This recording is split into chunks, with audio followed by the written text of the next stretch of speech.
Waterproofing is the only solution అని ఎవరైనా అంటే నమ్మకండి. చాలా సార్లు అది స్కామ్ అవుతుంది. నాకు ఇంకా చాలా సైట్స్ నుండి కంప్లెయింట్స్ వస్తున్నాయి. సిమెంట్స్‌తో లేక కెమికల్స్‌తో వాటర్ ప్రూఫింగ్ చేసిన తర్వాత 2-3 మంత్స్‌లోనే మళ్ళీ మాయిశ్చర్ సమస్యలు వస్తున్నాయి. వాటర్ ప్రాబ్లం యొక్క రూట్ కాజ్‌ని ఫిక్స్ చేయకపోతే ఎంత వాటర్ ప్రూఫింగ్ చేసినా ఉపయోగం ఉండదు.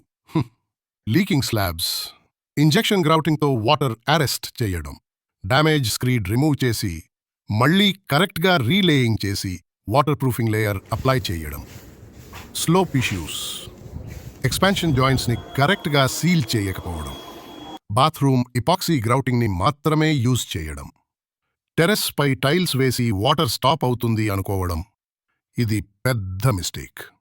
టెంపరరీ సొల్యూషన్స్ టెంపరరీ రిలీఫ్ ఇస్తాయి, కానీ లాంగ్ టర్మ్ ప్రొటెక్షన్ కాదు. మంచి రిజల్ట్ కావాలంటే proper investigation, root cause analysis, correct repair plan అవసరం. రైట్ సొల్యూషన్ని సెలెక్ట్ చేయండి, కాంప్రమైజ్ చేయకండి. Vasavi infra solutions.